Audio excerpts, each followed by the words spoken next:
মসজিদ ভেঙে দেয়। এই পৃথিবী কি মুসলমান কম? জোরে বলেন, মুসলমান কম?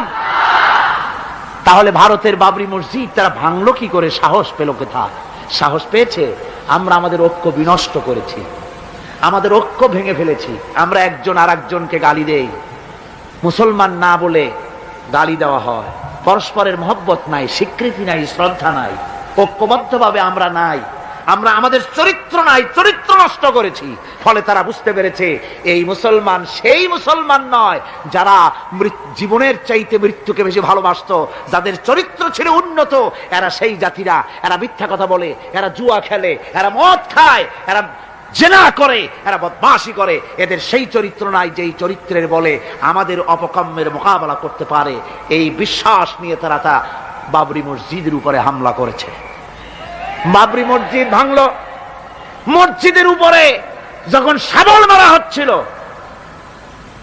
কেবল নিউজ নেটওয়ার্কের মাধ্যমে আমরা এই দৃশ্য দেখেছি, টেলিভিশনের পর্দায় দেখেছি শাবল মারা হচ্ছে। তখন মনে হচ্ছিল শাবল তো মসজিদের উপরে পড়ছে না, শাবল যেন পড়ছে পৃথিবীর 125 কোটি মুসলমানের কলিজার উপরে। ভারত মসজিদ ভেঙে দিল। এরপরে এই মসজিদ ভাঙলো বিজেপি, শিবসেনা সহযোগিতা করল ভারতের প্রধানমন্ত্রী নরপশু রাও। এই পৃথিবীর বর্তমান পৃথিবীর নিকৃষ্ট মানব সন্তান, জঘন্য শয়তান নরপশু। ওইটা নরসীমা নয়, ভারতের প্রধানমন্ত্রী মানুষ না, এটা একটি শয়তান। জোরে বলেন, এটা কি? পৃথিবীর ইতিহাসকে কলঙ্কিত করেছে। আজ পর্যন্ত পৃথিবীতে কোথাও মসজিদ ভাঙা হয়েছে কোন ইতিহাস নয়।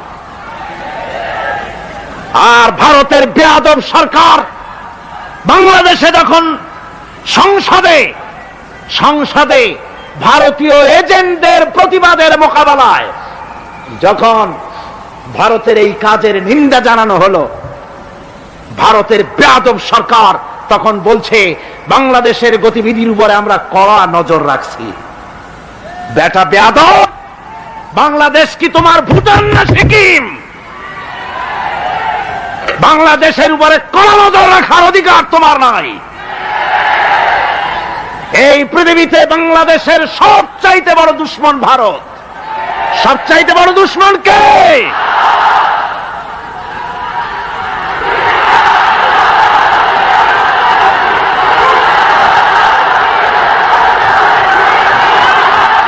আমার মুসলমান ভাইয়েরা,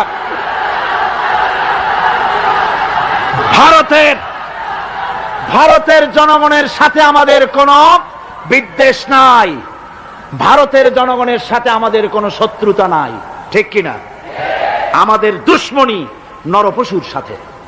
তুমি একটা সরকার, তোমার হাতে রয়েছে সেনাবাহিনী, তোমার সাথে বিএসএফ, তোমার হাতে ল্যান্ড ফোর্স, এয়ার ফোর্স, সব বাহিনী তোমার হাতে।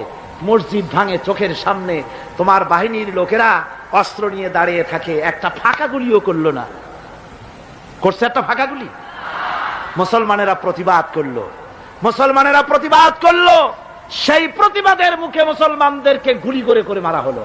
কারফিউ দিয়ে পুলিশেরা মুসলমানদের ঘরে ঢুকে মুসলমানদেরকে বের করে এনে বেয়নেট চার্জ করে শহীদ করে দিয়েছে। দিল্লি, মিরাট, থামো। দিল্লিতে, মিরাটে, কলকাতায়, বোম্বে, মাদ্রাস, গোটা ভারতে সাম্প্রদায়িক দাঙ্গা দিয়ে ডুবিয়ে ফেলেছে। মুসলমানেরা আজকে তা সেখানে এতিম অবস্থায় পড়ে আছে। একটা সরকার এই দৃশ্য দেখতে পারে? মানুষের কোনো মর্যাদা তোমার কাছে নাই। আরো বাংলাদেশের উপরে কড়া নজর রাখবা। 1971-এর বাংলাদেশ এখন না, 93-এর বাংলাদেশ। তোমার গোলামেরা দেশ শাসন করে না। এদেশে 11.5 কোটি মুসলমান বাস করে। আমরা ভারতকে দেখিয়ে দেব ইনশাআল্লাহ, জিহাদের প্রেরণা নিয়ে যদি প্রয়োজন হয় বাংলাদেশের যুদ্ধ যদি করা লাগে ভারতের সাথে, আর যুদ্ধ করা লাগবে। রাসূলুল্লাহর ওয়াদা। কার ওয়াদা? নাসাই শরীফ, ইবনু মাজাহ, এই সাসেত্তার দুটি হাদিসের মধ্যে হযরত আবী হুরায়রা রাদিয়াল্লাহু তাআলা আনহু বর্ণিত হাদিস রয়েছে। বলেছেন দুই শ্রেণীর লোক কিয়ামতের দিন জাহান্নাম থেকে মুক্ত হয়ে যাবে। এক শ্রেণী হচ্ছে যারা ঈসা আলাইহিস সালামের সাথে সাথী হয়ে যারা লড়বে আর শহীদ হবে, কিয়ামতে তারা জান্নাতে যাবে, জাহান্নাম থেকে মুক্ত। আর দ্বিতীয় শ্রেণী, ভারতের সঙ্গে একটা যুদ্ধ হবে, রাসূল বলেছেন হিন্দুস্তানের সঙ্গে একটা লড়াই হবে। ওই লড়াইয়ে যারা শহীদ হবে, রাসূলুল্লাহ বলেছেন কিয়ামতের দিন জাহান্নাম থেকে আল্লাহ মুক্ত করে দিবে। সেই লড়াই ভারতের সাথে আমাদের হবে। ওই লড়াই যেদিন বাঁধবে, বাংলাদেশের সেনাবাহিনী, এয়ারফোর্স, ল্যান্ড ফোর্স, পুলিশ শুধু এরাই যুদ্ধ করবে না, বাংলাদেশের 12 কোটি তৌহিদি জনতা শহীদ তিতুমিরের বাস হাতে নিয়ে ভারতকে পিটিয়ে ঠান্ডা করবে ইনশাআল্লাহ।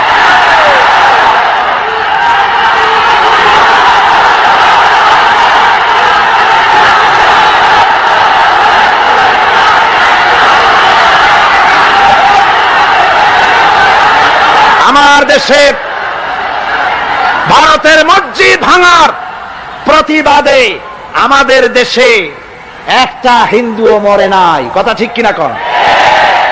কিন্তু ভারতে ভেঙেছে তারা বাবরি মসজিদ, আমার দেশের 15 জন মুসলমান পুলিশের গুলিতে নিহত হয়েছে। আমার দেশে হিন্দু মরে নাই, তোমরা আমার দেশে সেখানে আমার মুসলমান মেরেছ। হযরত আব্দুল্লাহ বিন ওমর রাদিয়াল্লাহু তাআলা আনহু বলছেন যে আমি রাসূলের সঙ্গে কাবা শরীফ তাওয়াফ করতেছিলাম, আমি বলতে শুনলাম রাসূল বলছেন, হে কাবা, তোমার কত মর্যাদা, তোমার কত সম্মান, তুমি কত মহান, তোমার কত ইজ্জত। তবে কাবা শুনে রেখো, আল্লাহ রাব্বুল আলামিনের একটা মুমিন বান্দার যে মর্যাদা, তোমার মর্যাদা যত হোক একটা মুমিনের চাইতে নিশ্চয়ই বেশি নয়। তোমরা মসজিদ ভেঙেছো আর আল্লাহর মুমিন বান্দাদেরকে ভেঙেছো। ভারত সরকার শুনে রাখো, মসজিদ ভাঙো নাই, তকদির ভেঙেছো। মসজিদ যেভাবে মসজিদের ইটগুলি টুকরা টুকরা হয়েছে, গোটা ভারত আজ হোক কাল হোক মসজিদের ইটের মতোই টুকরা টুকরা হয়ে যাবেই যাবে।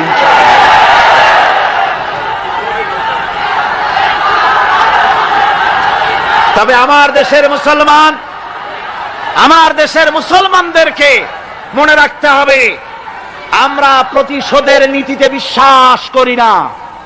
ভারতের বাবরি মসজিদ ভাঙার ব্যাপারে বাংলাদেশের কোন হিন্দু দায়ী নয়, কথা বুঝতে পেরেছেন? আমরা একজনের অপরাধের শাস্তি আর একজনকে দেই না। বাংলাদেশের কোন হিন্দু ওই ঘটনার জন্য দায়ী নয়। আমাদের দেশে মন্দির 2-4টা ভেঙেছে, আমরা খবর নিয়েছি। এই মন্দিরগুলি মুসলমানেরা ভাঙে নাই, এই মন্দিরগুলি ভারতের এজেন্টদের উস্কানিতে হিন্দুরা নিজেরা ভেঙেছে, মুসলমানেরা ভাঙে না। ভারতীয় দালালেরা বাংলাদেশের সারা পৃথিবীতে সাম্প্রদায়িক সম্প্রীতির ভাব মূর্তিকে ক্ষুণ্ণ করার জন্য এই কাজ তারা করেছে। নরসিংদীতে, আর মিয়া থামো না, নরসিংদীতে সেখানে দেখা গেছে গভীর রাত্রে কাপড়ের দোকানদার হিন্দু ঘরের সমস্ত কাপড় চোপড় সরাইয়া নিজের দোকানে আগুন দিতে গিয়েছে, পুলিশ তখন তারে ধরেছে। ভারতের 5-8 গোলামেরা হিন্দুদের দিয়ে এই কাজগুলি করাইছে, কোন মুসলমান মন্দির ভাঙে নাই। বাংলাদেশ গোটা বিশ্বের বুকে সাম্প্রদায়িক সম্প্রীতির সহস্র বছরের উজ্জ্বল দৃষ্টান্ত, আলহামদুলিল্লাহ পড়ে। তার কারণ হচ্ছে আল্লাহর নবী বলেছেন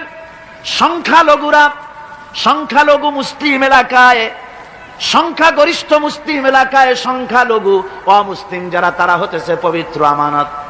ওই আমানতের কেউ যদি খেয়ানত করে, অর্থাৎ অমুসলিমদের পরে যদি কেউ অত্যাচার করে, তাহলে আমি নবী মুহাম্মদুর রাসূলুল্লাহ সাল্লাল্লাহু আলাইহি ওয়াসাল্লাম কিয়ামতের দিন আল্লাহর দরবারে মুসলমানদের বিরুদ্ধে মামলা দায়ের করব। এই জন্য আমরা সবচাইতে পরধর্ম সহিষ্ণু জাত।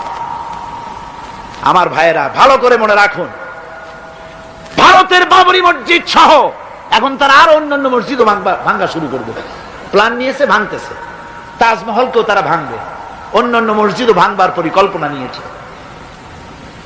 ওরা যদি মসজিদ একটা একটা ভাঙতে ভাঙতে, আল্লাহ না করুন, সবগুলিও যদি ভাঙে, বাংলাদেশের একটা মন্দিরকে আমরা ভাঙতে দেব না। এর নাম ইসলাম। এর নাম কি?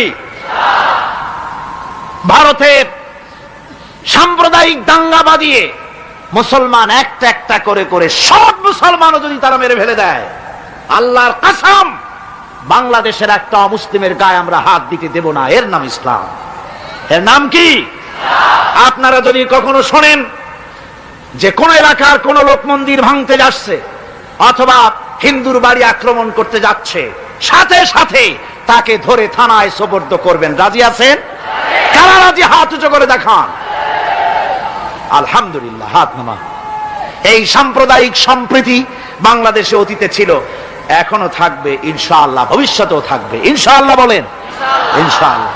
আমাদের শত্রু, আমি বারবার বলছি, হিন্দুরা শত্রু নয়, শত্রু হচ্ছে ভারতীয় এজেন্ট যারা, ভারতের দালাল যারা, ওরা আমাদের দুশমন। ঠিক কিনা? তারা বাংলাদেশের স্বপ্ন এখানে বসে দেখে, পত্রপত্রিকার মাধ্যমে, টিভির মাধ্যমে হাজারো প্রচেষ্টা তারা চালিয়ে যাচ্ছে ইসলামের বিরুদ্ধে। সুতরাং ইসলামকে জমিনে টিকিয়ে রাখার জন্য চাই সংগ্রাম। তাই আল্লাহ রাব্বুল আলামিন বলেছেন, وَتُجَاهِدُونَ فِي سَبِيلِ اللَّهِ بِأَمْوَالِكُمْ وَأَنفُسِكُمْ ذَلِكُمْ خَيْرٌ لَكُمْ إِن كُنتُمْ تَعْلَمُونَ। আল্লাহ পাক বলেন, আমার রাস্তায় জিহাদ করো, জান দাও, মাল দাও, জান দাও, জিহাদ করো, এটাই হলো উত্তম কাজ। যদি তোমরা ইসলাম বুঝে থাকো, এটাই তোমাদের জন্য কল্যাণকর। আগে বলেছেন মালের কথা, পরে জানের কথা। আগে কোনটা? মাল, পরে জান। যেহেতু আমরা জানের চাইতে মালের মহব্বত করি বসি, ঠিক কিনা? তো মালের মহব্বত করি বেশি, আমরা কথায় কথায় বলি, আরে ভাই দরকার যদি হয় জানটা দিয়ে দিব, আর জান যদি দিয়েই দেন তো মালটা তো থেকেই গেল। এই জন্য আল্লাহ বলেছেন মাল আগে দাও, তারপরে জান দাও। আমরা খুব চালাক, আমরা জান দিতে প্রস্তুত, মাল দিতে প্রস্তুত নই। একবার একটা লোক যাচ্ছে রাস্তা দিয়ে, সাথে তার প্রিয় কুকুর। কুকুরটা জিহ্বা বেরিয়ে গেছে, মরে যাচ্ছে। কুত্তার মালিক কাঁদতেছে। একজন লোক এসে বলে, ভাই তুমি কাঁদো কেন? কয় যে আমার এই কুত্তাটা খুব প্রিয় কুকুর, কুকুরটা মরে যাচ্ছে তাই কাঁদছে। কুকুর মরে কেন? কয় কুকুরটা মরতেছে 3 দিন ধরে আমি কোনো খাবার তাকে দিতে পারি না, সেই জন্য কুকুরটা মরছে। আচ্ছা হোক কুকুর, তবু তো আল্লাহর সৃষ্ট এক প্রাণী, কি খেতে দেওয়া যায়? এদিক ওদিক তাকায় দেখে কুকুরের মালিকের কাছেই রয়েছে একটা পোটলা। কয় মিয়া তোমার এই পোটলার মধ্যে কি? কয় পোটলার মধ্যে হালুয়া আর রুটি। তোমার পোটলার মধ্যে হালুয়া আছে, রুটি আছে, কুত্তা মরে ক্ষুধার জ্বালায়, তুমি সেটি কান্দো, ওর থেকে এক টুকরো রুটি দিলেই তো কুত্তা বাঁচে। কুত্তার মালিক বলছে, মিয়া সাহেব ওই সব ফতোয়া আমারে শুনেন না, এগুলো আমি খুব জানি। রুটি আর হালুয়া দিলেই তো আমার পয়সা খরচ হবে, ওর দরদে যে কাঁদতেছি এজন্য তার পয়সা খরচ হচ্ছে না। আমাদের অবস্থা কিন্তু তাই হয়েছে। ইসলাম বিদায় হয়ে যায়, যাক না, কিন্তু আমি কাঁদবো, পয়সা দিব না। রাসূলের করুণ ঘটনাগুলি শুনে চোখের পানি ফেলবো, কিন্তু এই করুণ ঘটনা কেন ঘটলো সেই ময়দানে আমরা পা ফেলবো না। এরকম একটা অ্যাটিটিউড, এ ধরনের একটা মেন্টালিটি আমাদের মধ্যে গ্রো করেছে। ঠিক কিনা কর? আমার ভাইয়েরা, মাল দিতে হবে, জান দিতে হবে, সবকিছুকে উৎসর্গ করে দিতে হবে আল্লাহর দ্বীন প্রতিষ্ঠার জন্য। যার পয়সা আছে, পয়সা দিয়ে কি করবেন যদি আল্লাহর দ্বীন এ জমিনে কায়েম না হয়? আল্লাহর দ্বীন কায়েম না হলে অসত্য, বদমাশি, শয়তানি, সব রকমের অন্যায় কাজ দিয়ে ভরে যাবে দেশ। ক্রমান্বয়ে অশান্তির দিকে যাবে, শান্তি আসবে কেবলমাত্র ইসলাম প্রতিষ্ঠা হলে পরে। আমাদের অবস্থা হলো যে আমরা ওই কুফাবাসীদের মতো। কাদের মতো? কুফাবাসীদের মতো। কুফাবাসীরা হযরত ইমাম হোসেনের জন্য দারুণ ভাবে কেঁদেছে, ঠিক কিনা? কুফাবাসীরা ইমাম হোসেনকে দাওয়াত দিছিল। কারা? কুফাবাসীরা। অনেকগুলি চিঠি তারা লিখছে। কুফাবাসীরা ইমাম হোসেনকে ভালোবাসতো, দাওয়াত দিয়েছে, তার জন্য কেঁদেছে। কিন্তু কুফাবাসীদের চোখের পানিটা ছিল ইমাম হোসেনের জন্য, আর অস্ত্র, টাকা পয়সা, শক্তি সবটা ছিল এজিদের জন্য। কথা বুঝতে পেরেছে? কুফাবাসীদের মতো অবস্থায় আমাদের হয়েছে। কুফাবাসীদের হযরত ইমাম হোসেনের জন্য তারা শুধু চোখের পানি ফেলেছে, আর টাকা পয়সা অস্ত্রপাতি যা ছিল সব ছিল তাদের এজিদের জন্য। আমাদের অবস্থাও তাই, আমরা ইসলামের জন্য শুধু চোখের পানি ফেলি, আর যখন ভোট দেই তখন ইসলাম যারা চায় না তাদেরকেই ভোট দেই। ঠিক কিনা? আমাদের টাকা, আমাদের পয়সা, আমাদের ইলেকশন, আমাদের হরতাল, আমাদের ধর্মঘট সবকিছু হচ্ছে ইসলাম যায় না, যারা চায় না তাদের জন্য। আর ইসলামের যখন কথা বলি, ইসলামের কথা শুনলে শুধু চোখের পানিটাই ছাড়ি, মহব্বত চোখের পানি দিয়া শেষ করে দিই, আর কিছুই করি না। আমি একবার এইখানে এই শহরে অনেক বছর আগে একটা জানাজায় শরীক হয়েছিলাম। কোন মাঠে আমার এখন তার মনে নেই। জানাজার পরে যিনি জানাজা পড়ালেন তিনি বললেন, ওই লাশকে সামনে রেখে বললেন, কেন আসিল? তখন আমি নতুন নতুন চিটাগাং আসছি, আমি ভাষা ভালো করে বুঝিও না। একজন বলল কেন আসিল, সবাই কইল গম আসিল। তাই বললাম যে গম আসিল, এই মরা মানুষের সাথে গম, আমি আটা গম, সে তাই মনে করেছি যে এটার কি সম্পর্ক। আমি ইমাম সাহেবকে জিজ্ঞেস করলাম যে আপনি বললেন কি, আর জনগণই বা বললো কি? কয় যে আমি জিজ্ঞেস করলাম যে লোকটা কেমন ছিল, তো সবাই বললো ভালো ছিল। তাই বললাম তো ফায়দা কি? ফায়দা এই যে সবাই বললো ভালো, আল্লাহ তারে মাফ করে দিয়া ভালো বলে বেহেশতে পাঠায় দিল। বলে আশ্চর্য কথা, আল্লাহ কি এইরকম নাকি যে একটা সুদখোর ঘুষখোর জেনাকার এ লোক ভালো না খারাপ আমি তা বলতে চাই না, কিন্তু একটা লোক সে কন্ট্রাক্টর ছিল, কন্ট্রাক্টরি করতে গিয়ে রাস্তাঘাট, স্কুল কলেজের রড সিমেন্ট জনমের মতো খাইছে। কথা বুঝতে পেরেছেন? সরকারি গিয়ে, ক্ষমতায় গিয়ে গভর্নমেন্টের টাকা পয়সা জনমের মতো শেষ করে ফেলেছে। এই লোকটি সুদখোর ঘুষখোর জেনাকার মরে গেছে, আর আসে আপনি কইলেন যে কেন আসিল, সকল কইল গম আসিল, আর আল্লাহ বেহেশতে দিয়ে দেবে। তাহলে আল্লাহ হাকামুল হাকিমিন হইলেন কি করে? এটা কি বিচার হইল নাকি? কি করে সম্ভব? আমার বন্ধুগণ, আমরা যখন মরে যাই, মরার পরে আমাদেরকে কবরের মধ্যে রাখা হয়। কবরের ভিতরে রেখে আমাদেরকে বলা হয়, যারা কবরে রাখে তারা বলে, মৃত্যু ব্যক্তিকে কবরে রাখার সময় বলে, বিসমিল্লাহি আলা মিল্লাতি রাসূলিল্লাহ, আল্লাহর নামে রাসূলের দলে উঠাই দিয়ে গেলাম। আল্লাহর নামে কার দলে উঠাইলো? রাসূলের দলে। চিন্তা করেন ভাইরা, আল্লাহর নামে রাসূলের দলে উঠাইলেন কারে? তার যৌবন কালে যত মিছিল করেছে, ধর্ম নিরপেক্ষতাবাদের পক্ষে মিছিল করেছে, পুঁজিবাদের পক্ষে মিছিল করেছে, সমাজতন্ত্রের পক্ষে মিছিল করেছে, স্লোগান দিয়েছে, দেওয়ালে লিখেছে, বক্তৃতা করেছে, ভোট দিয়েছে, বই লিখেছে, জীবনে যা কিছু করেছে সব করেছে মানুষের তৈরি করা মতবাদের জন্য। তার ভোট ইসলামের কাজে লাগে নাই, তার ইলেকশন ইসলামের কাজে লাগে নাই, তার দেওয়ালের লেখা ইসলামের কাজে লাগে নাই, তার বক্তৃতা, তার টাকা পয়সা ইসলামের কাজে লাগলো না। মরে গেছে, পরে মরা মানুষটারে উঠাইয়া বললা রাসূলুল্লাহর দলে উঠাইয়া দিলাম। এখন বলো রাসূলুল্লাহ কেন তোমার মতো মরা লাশটাকে তিনি গ্রহণ করতে যাবেন? তোমার জীবনের কোনো কাজই তো ইসলামের জন্য কাজে লাগলো না। তোমার জীবনের একটা দিনও তো ইসলামের কাজে লাগে নাই। মরছো, তারপরে তোমার মরা লাশ রাসূলুল্লাহ বহন করতে যাবেন কেন? কি দায় টাকা পড়ছে তা? সুতরাং আমি বলতে চাই, আজকের মাহফিলে যত জনতা উপস্থিত হয়েছেন, জান এবং মাল সবকিছু দিয়ে লড়াই করতে হবে আল্লাহর রাস্তায়। আমার ভোট, আমার ইলেকশন, আমার স্লোগান, আমার বক্তৃতা, আমার টাকা করি খরচ সবকিছু হবে আল্লাহর জন্য। কুল ইন্না সালাতি ওয়া নুসুকি ওয়া মাহইয়ায়া ওয়া মামাতি লিল্লাহি রাব্বিল আলামিন। সবাই পড়েন, ইন্না সালাতি ওয়া নুসুকি ওয়া মাহইয়ায়া ওয়া মামাতি লিল্লাহি রাব্বিল আলামিন। আল্লাহ পাক বলেছেন, বলো আমার নামাজ, আমার হায়াত, আমার কোরবানি, আমার মওত সব আল্লাহর জন্য। কার জন্য? আল্লাহর জন্য। সুতরাং জিহাদ হলো আমাদের জন্য অপরিহার্য। সেই কথাটি এতক্ষণ ধরে বুঝালাম।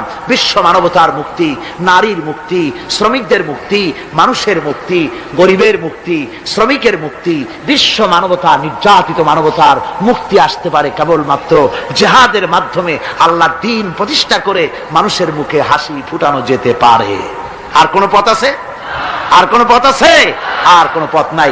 আল্লাহ যেন এই রাস্তায়, এই জিহাদের রাস্তায়, দ্বীন প্রতিষ্ঠার রাস্তায় আমাদেরকে সক্রিয়ভাবে অংশগ্রহণের তৌফিক দেন। সবাই বলুন আমিন। সবাই বলুন আমিন। এবার আমি বলবো মা বোনদের ব্যাপারে। মা বোনেরা বিগত 4 দিন এ মাহফিলে এসেছেন, তারা হচ্ছেন আমাদের অর্ধেক। তারা আমাদের কি? এই পৃথিবীর অর্ধেক জনশক্তি নারী। এই নারীর অধিকার ইসলাম কি দিয়েছে তা নারীরা অনেকেই জানেন না। না জানার কারণে নারী পক্ষ, নারী সমাজ, নারী স্বাধীনতা বিপ্লব পরিষদ নানান রকমের কমিটি গঠন করে তারা মডার্ন হতে চান, নানান রকমের অধিকার আদায়ের চেষ্টা করেন। কিন্তু আমি বিশ্বাস করি আমার মা বোনেরা যদি জানতেন ইসলাম তাদেরকে কি অধিকার দিয়েছে, তাহলে রীতিমতো ইসলামকে পাওয়ার জন্য, ইসলাম যে অধিকার দিয়েছে সেই অধিকার লাভ করার জন্য তারা রীতিমতো বিপ্লব করতেন। কি করতেন? বিপ্লব করতেন। আল্লাহ রাব্বুল আলামিনের কাছে নারী আর পুরুষ বলে আলাদা কিছু নাই। মানুষ হিসাবে আল্লাহর কাছে নারী আর পুরুষ সমান। আল্লাহর কাছে কোন লোক যদি তাহাজ্জুদের নামাজ পড়ে কোন পুরুষ, সে যা সওয়াব পাবে নারী তাহাজ্জুদ পড়লে সেই সওয়াব পাবে না, এমনটি নয়। পুরুষ হজ করে যে সওয়াব পাবে, নামাজ পড়ে যে সওয়াব পাবে, নারীও তা পাবে। জোরে বলেন সুবহানাল্লাহ। আল্লাহর কাছে নারী এবং পুরুষ কি? মানুষ হিসেবে তারা উভয় সমান। কিন্তু এই নারীদের জীবনের 3টে স্তর। কটি স্তর? 3টে স্তর। একটা হচ্ছে কন্যা, বধূ, মাতা। নারীর জীবনের এই 3টে স্তর। ভালো করে শুনুন, কন্যা, বধূ, মাতা। এখন কন্যা হিসাবে নারীর মর্যাদা, বধূ হিসাবে নারীর মর্যাদা, মা হিসাবে নারীর মর্যাদা, নারীকে ইসলাম কি দিল সেটা শুনুন। আল্লাহর নবী বলেছেন কোন ব্যক্তির যদি 3টা কন্যা সন্তান হয় আর ওই 3টা কন্যা সন্তানকে যদি সে আদব শিক্ষা দিতে পারে, ইসলামী তরবিয়াত দিতে পারে, আর যদি স্নেহ দিয়ে লালন পালন করতে পারে, তাহলে ওই কন্যার পিতা আর আমি মুহাম্মদ সাল্লাল্লাহু আলাইহি ওয়াসাল্লাম বেহেশতের ভিতরে পাশাপাশি অবস্থান করব। সুবহানাল্লাহ পড়ে। এ কথা কিন্তু রাসূলুল্লাহ কোথাও বলেন নাই যে কারো যদি 3টা ছেলে হয় তো আমার সাথে আর সে বেহেশতে একসাথে থাকবে না, তা বলা হয় নাই। বলা হয়েছে কন্যার ব্যাপারে। কার ব্যাপারে বলা হলো? ভালো করে শুনুন। রাসূলুল্লাহ বলছেন কোন ঘরে যখন একটি সন্তান, একটি কন্যা সন্তান জন্মগ্রহণ করে, তখন একজন ফেরেশতা সেই ঘরে ঢোকে, একজন রহমতের ফেরেশতা আসে। ওই রহমতের ফেরেশতা ঘরের মধ্যে ঢুকে বলে, আসসালামু আলাইকুম ইয়া আহলাল বাইত, হে ঘরের মালিকের আল্লাহর রহমত তোমাদের উপরে বর্ষিত হোক। এই কথা বলে ওই ফেরেশতা ঘরের মধ্যে গিয়ে কন্যার মাথার উপরে হাত বুলায় আর বলতে থাকে, এই কন্যা সন্তানটি একটা দুর্বল শরীর থেকে বেরিয়ে এসেছে, এও একটা দুর্বল দেহ, একে যে লালন পালন করবে, দয়া দিবে, স্নেহ দিবে, আল্লাহ রাব্বুল আলামিনের সাহায্য কিয়ামত পর্যন্ত তার সাথে থাকবে। অথচ আমাদের দেশে দেখা যায় মেয়ে হলে অনেকের মুখ কালো হয়ে যায়। বন্ধুরা জিজ্ঞেস করে, মিয়া শুনছিলাম তোমার বউর নাকি বাচ্চা হবে, তা অনেক মাস হয়ে গেল, কোনো খবর টবর তো পাইলাম না। কয় যে ভাই আশা করছিলাম যা তা হয় নাই, সেই জন্য টেলিফোনও করি নাই। কি হয়েছে? বলে একটা মেয়ে হয়েছে। হাসান এরকম কপাল পোড়া আছে কিনা? কন বারবার মেয়ে হয় বলে স্ত্রীকে তালাক দিয়েছে, এমন ঘটনাও বাংলাদেশে ঘটেছে। বউর যদি বারবার মেয়ে হয় তাহলে সেজন্য কি স্ত্রী দায়ী? যদি মানুষের জন্য দায়ী হয় মেয়ে বারবার হওয়ার জন্য, তাহলে তুমি স্বামী, তুমি তুলসী দুধের দোয়া তুলসী পাতা হলে কি করে? তুমিও তো দায়ী তার জন্য। আসলে স্বামী স্ত্রী মেয়ে হওয়ার জন্য, ছেলে হওয়ার জন্য কেউ দায়ী না। এ কোরআনে কারিমে রাব্বুল আলামিন বলেছেন, আমি যাকে খুশি শুধু ছেলে দেই, যাকে খুশি শুধু মেয়ে দেই, যাকে খুশি তাকে ছেলেও দেই, মেয়েও দেই, আবার যাকে খুশি আমি কিছুই দেই না। এটা আমার কুদরত। সুতরাং এতে মন কালা করার কিছু নাই। নবীজি বলেছেন কন্যার পিতাদেরকে গালি দিও না। অনেকে টিটকারি করে, বারবার মেয়ে হয় ছেলে একটাও হয় না, সেই জন্য টিটকারি বটকারি করে। আল্লাহ নবী বলেছেন মেয়ের পিতাকে গালি দিও না, ঠাট্টা করো না, যেহেতু আমি মুহাম্মদ রাসূলুল্লাহ সাল্লাল্লাহু আলাইহি ওয়াসাল্লাম, আমি মেয়েদের পিতা, আমি নিজে মেয়েদের পিতা, খবরদার মেয়েদের পিতাকে গালি দিও না। রাসূলুল্লাহ বলেছেন আকাশের নিচে জমিনের উপরে খাদিজার মতো মহিলা আর নাই। সেই হযরতে খাদিজা রাসূলের 4টি মেয়ে পেটে ধারণ করেছিলেন। সুবহানাল্লাহ। মেয়ের প্রতি রাসূলুল্লাহ যথেষ্ট মহব্বত করতেন, মেয়েকে খুব ভালোবাসতেন হুজুর সাল্লাল্লাহু আলাইহি ওয়াসাল্লাম। হুজুরের কলিজার টুকরা ছিলেন মা ফাতিমা রাদিয়াল্লাহু তাআলা আনহা। হুজুর যখন কোথাও যেতেন সকলের শেষে দেখা করতেন ফাতেমার সঙ্গে, আর বিদেশ থেকে সফর করে এসে সকলের আগে দেখা করতেন ফাতেমার সঙ্গে। সুবহানাল্লাহ। রাসূলুল্লাহ আরো বলেছেন, তোমরা যখন বাজারে যাবে বা ব্যবসা করতে যাবে বা বিদেশে যাবে, আসার সময় যে সব হাদিয়া নিয়ে আসো, আমরা যখন বাইরে যাই বাজারে যাই কিছু হাদিয়া আনি না, জামা কাপড় চকলেট ইত্যাদি আমরা আনে থাকি। রাসূলুল্লাহ বলেছেন হাদিয়াগুলি তোমরা যারা বিদেশে যাও বাজারে যাও হাদিয়া আনবে, আর এনে ঘরের মধ্যে ঢুকে তা শুরু করবে মেয়েকে দিয়ে। প্রথমে দেবে মেয়েকে। সুবহানাল্লাহ। মেয়ের মর্যাদা ইসলামে সব চাইতে বেশি। কোন যুগে? যে যুগে মেয়ে হলে পরেই মাটির নিচে ঘেরে রাখতো, আছাড় মেরে বের ফেলে দিত। বেআইয়ি যামবিন কুতিলাত, কোন অপরাধে তাদেরকে হত্যা করা হলো। আল্লাহ পাক কোরআনে কারীমের মধ্যে বলেছেন তাদের অপরাধ আর কিছু না, তারা নারী, এই জন্য তাদেরকে মেরে ফেলা হতো। রাসূলুল্লাহ তাদের ইজ্জত দিলেন। সুবহানাল্লাহ বিহামদিহি। রাসূলুল্লাহ সম্মান দিলেন, ইজ্জত দিলেন তাদেরকে। কন্যা হিসাবে নারীর এই মর্যাদা। ফাতেমাকে রাসূল এত ভালোবাসতেন, ইন্তেকালের সময় হযরত ফাতেমা কাঁদতে কাঁদতে বেহুশ হয়ে যাওয়ার উপক্রম হয়ে গেছে। রাসূলুল্লাহ হযরত ফাতেমাকে ইশারা দিলেন। হযরত ফাতেমা তার কান নিয়ে রাসূলুল্লাহর মুখের কাছে লাগাই দিলেন। আল্লাহ নবী কি যেন বললেন কানে কানে, হযরত ফাতেমার কান্না বন্ধ হয়ে গেল। হযরত আয়েশা বলেন, মা রাসূলুল্লাহ তোমার কানে কানে কি বলল আর তোমার কান্না বন্ধ হয়ে গেল? হযরত ফাতেমা বলেন, ইয়া আম্মা জান, আমার আব্বা আমার কানে কানে বলল, মা ফাতেমা তুই কাঁদিস না, তোর কান্না আমার বরদাস্ত হয় না, তোমাকে কাঁদতে হবে না। আমি তোমাকে সুসংবাদ দিয়ে যেতেছি, আমি মরে যাওয়ার পর সর্বপ্রথম তোমার সাথে আমার দেখা হবে। রাসূলুল্লাহর এই ভবিষ্যৎবাণী হযরত ফাতেমা বুঝতে পেরেছেন যে হুজুরের ইন্তেকালের পরে আমার বেশি দেরি হবে না, আমিও তাড়াতাড়ি হুজুরের সাথে শামিল হতে পারবো। হুজুরের ইন্তেকালের 6 মাস পরেই হযরত ফাতেমা রাদিয়াল্লাহু তাআলা আনহা ইন্তেকাল করেছিলেন। কন্যা হিসেবে নারীর মর্যাদা ইসলাম অনেক অনেক গুণে বাড়িয়ে দিয়েছে। এই কন্যা শিশু, কৈশোর, যৌবন পেরিয়ে যখন যৌবনে তার বিয়ে হয়ে যায়, আল্লাহ রাব্বুল আলামিন তখন বলেন, ওয়া মিন আয়াতিহি আন খালাকা লাকুম মিন আনফুসিকুম আজওয়াজান লিতাসকুনু ইলাইহা ওয়া জাআলা বাইনাকুম মাওয়াদ্দাতান ওয়া রাহমা। আল্লাহ পাক বলেন, আমার নিদর্শনের ভিতরে এটাও একটি নিদর্শন যে আমি তোমাদের থেকে তোমাদের জোড়া তৈরি করেছি, তোমাদের স্ত্রীদেরকে তৈরি করেছি, তোমাদের সাথে তোমাদের স্ত্রীর ভালোবাসা সৃষ্টি করেছি, মহব্বত সৃষ্টি করেছি। এই মহব্বত আমি আল্লাহ তৈরি করেছি। আর যখন বুড়ো হয়ে যায় মানুষ, স্বামী স্ত্রী যখন বুড়ার বুড়ি হয়, তখন আর ভালোবাসা থাকে না, তখন ওই ভালোবাসা সহৃদয়তার করুণায় আমি আল্লাহ পরিণত করে দেই। বুড়ার জন্য তখন বুড়ি ছাড়া আর উপায় নাই, বুড়িরও আর বুড়া ছাড়া উপায় নাই।